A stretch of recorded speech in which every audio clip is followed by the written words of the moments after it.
7 দিনের মধ্যে 1.5 লাখ 2 লাখ টাকা গেছে গা 7 দিনের মধ্যে। তে এখনকার বাজারে এখনকার অবস্থায় একটা নর্মাল একটা ফ্যামিলিতে এটা কি সম্ভব বলেন? এত টাকা খরচ করা সম্ভব না। তারপরও তারা যথেষ্ট চেষ্টা করতেছে আত্মীয় স্বজন আশেপাশে। আসসালামু আলাইকুম, সবাই কেমন আছেন? আশা করছি অনেক ভালো, আলহামদুলিল্লাহ রব্বিল আলামিন। আপনাদের দোয়া, আল্লাহর অশেষ রহমতে আমিও ভালো আছি, সুস্থ। তো প্রতিদিনের মতো আরও একটি ব্লগ নিয়ে চলে আসলাম আপনাদের মাঝে। সবার কাছে অনেক ভালো লাগবে। যদি ভালো লাগে অবশ্যই বোনটার পাশে থাকবেন। যারা আমার চ্যানেলে নতুন আছেন তারা প্লিজ আমার চ্যানেলটা সাবস্ক্রাইব করবেন। যদি ভালো লাগে একটি লাইক করবেন, সুন্দর একটি কমেন্ট করবেন। সাথেই থাকুন, কাজ করি, তারপর আবার কথা বলবো। আজকে মনটা ওইভাবে ভালো নাই, তারপরও আপনাদের সাথে শেয়ার করব কেন ভালো নাই, কি হয়েছে। মানে এত কষ্ট লাগতেছে, এত খারাপ লাগতেছে জিনিসটা শুই না। এখন আল্লাহর কাছে ফরিয়াদ করা ছাড়া আর কোনো উপায় নাই। তো কি হয়েছে বা কি সবই শেয়ার করব। তো কিছু কাজ করি, যে অন্যের বাসায় আসি, কাজ আগে, তারপর হচ্ছে নিজের কাজগুলো। তো সাথেই থাকুন। এদিকে দেখেন মন মানসিকতা ভালো নাই, তার জন্য আর এত কাজ শেয়ার করলাম না। ফ্রিজটা পরিষ্কার করলাম। আসলেই দেখেন একটা বিষয়, অনেকে ফ্রিজ পরিষ্কার করেন কি হয় সাবান দিয়ে, তারপর এই অনেক সময় লাগাই দেন। যে অনেকে ফ্রিজ পরিষ্কার করে না, সাবান দেয়, মানে একটা ভেজাল মনে করে ফ্রিজটা পরিষ্কার করার জন্য। আর আমার কাছে বিশ্বাস করেন ফ্রিজ পরিষ্কার করা এত সহজ মনে হয়। মানে আমি কিনে কি দিয়ে পরিষ্কার করি আপনাদের দেখাই। এই যে দেখেন, এটা হচ্ছে সফট একটা ন্যাকড়া, সফট তোয়াইলা ছোট। তারপরে যে কোনো একটা সফট নিতে পারেন। তো এই যে এটা দিয়ে আমি, আর এই যে স্প্রে দিয়ে এইভাবে আমি পানি দিছি, আর এইভাবে মোছামাছি করছি। এর আগেও কিন্তু অনেক ভিডিওতে আপনাদের সাথে শেয়ার করছি। যারা কাজ সহজ করে করতে চান, তারা আমার টিপসগুলো শেয়ার করবেন দেখবেন। আর এটা দিয়ে আমি এইভাবে মুছা, এই জায়গাটা আমি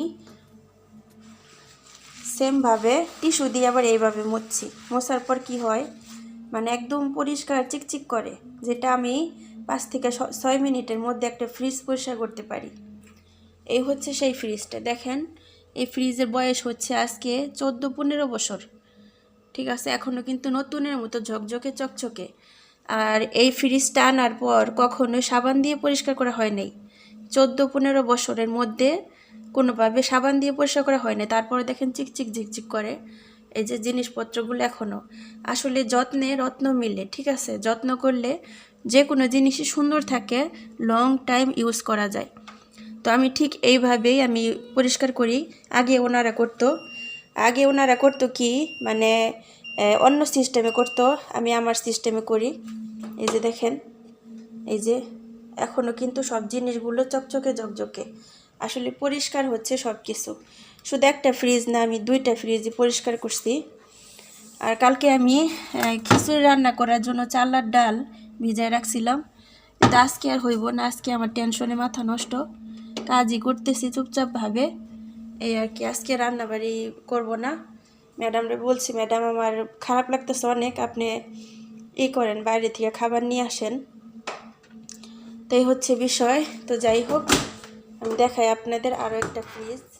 এই যে একইভাবে 2টা ফ্রিজ পরিষ্কার করছি।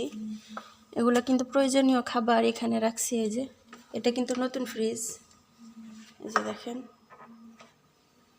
আর এই যে সালাদের জিনিসপত্র। তো এই আর কি, কাজ করলাম, অনেক কাজই করলাম আলহামদুলিল্লাহ।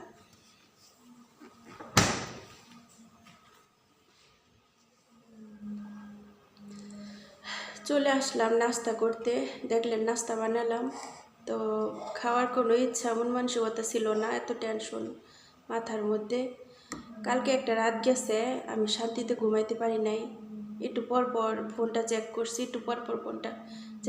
কেউ কল দেয় কিনা, কি হয়েছে বিস্তারিত আপনাদের সাথে বলবো। তো প্রচুর টেনশন লাগতেছে আমার বলার মতো, মুখ দিয়ে কথাই আসতেছে না। আজকে কোনো মতো ভিডিও বানানোর মন মানসিকতা আমার ছিল না। পরে বললাম যে আমার এক বোন, আমি কিছুদিন আগে, রোজার অনেক আগে আমার বোনটার মেডিকেলে প্রচুর সমস্যা হয়েছিল। তার ইমার্জেন্সি, ডাক্তার বলছিল যে যদি অপারেশন না করেন তাহলে আপনার লাইফ নষ্ট হয়ে যাবে।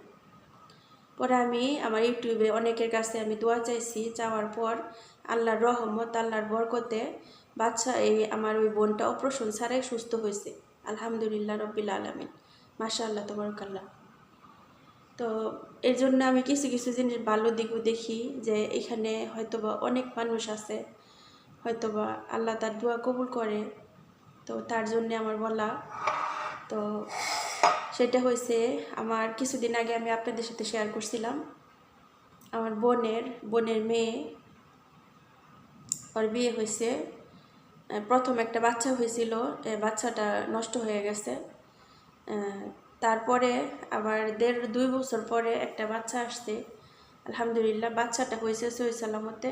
ওই সিজারে হয়েছে বাচ্চাটা। সিজারে হওয়ার পর বাচ্চার 1.5 মাস 2 মাস 2-3 মাস পরে বাচ্চা একদম যায় অবস্থা। তো যায় অবস্থা কি হয়েছে, বাচ্চার হার্টের মধ্যে ধরা পড়ছে হার্ট ব্লক বা হার্টের মধ্যে ছিদ্রি। আপনার তারপর হয়েছে নিউমোনিয়া, অ্যাজমা, এগুলা সব হয়েছে। মেডিকেলে নিয়ে গেছে, মনে করেন 7 দিনের মধ্যে 1.5 লাখ 2 লাখ টাকা গেছে গা, 7 দিনের মধ্যে। তে এখনকার বাজারে, এখনকার অবস্থায় একটা নর্মাল একটা ফ্যামিলিতে এটা কি সম্ভব বলেন? এত টাকা খরচ করা সম্ভব না। তারপরও তারা যথেষ্ট চেষ্টা করতেছে, আত্মীয় স্বজন আশেপাশে তাদের ক্যাশ, তাদের টাকা পয়সা যা ছিল সব এখানে যাইতেছে। এই 7 দিন 10 দিন ভালো যায়, আবার এই অবস্থা। 7 দিন 10 দিন ভালো যায়, আবার এই অবস্থা। এখন আবার কালকে আমি ভিডিও কল দিছিলাম, দেখলাম বাচ্চাটা মানে খাওয়া দাওয়া খুব কম করতেছে, কিছু খাইতে পারতেছে না, শুধু ফলের জুস খাইতেছে। তোর মায় দেখাইলো যে দেখেন কি অবস্থা। পরে দেখলাম মোটামুটি ভালোই। 10-15 মিনিট পরে বলতেছে বাচ্চা নাকি উল্টা নিঃশ্বাস নিতেছে, উল্টা, মানে যায় অবস্থা। পরে আমার তো শুনে আবার টেনশন লেগে গেছে গা। আমার আপন বোনের মেয়ে, আর আমার বোনের মেয়েদেরকে আমি আমার সন্তানের মতো দেখি। হয়তো আপনারা বলবেন যে আপনি খালা, আপনারা তো টেনশন কিসের জন্য? আমার টেনশন কেন, আমি ওদেরকে অনেক ভালোবাসি, আলহামদুলিল্লাহ, আমার সন্তানের মতো।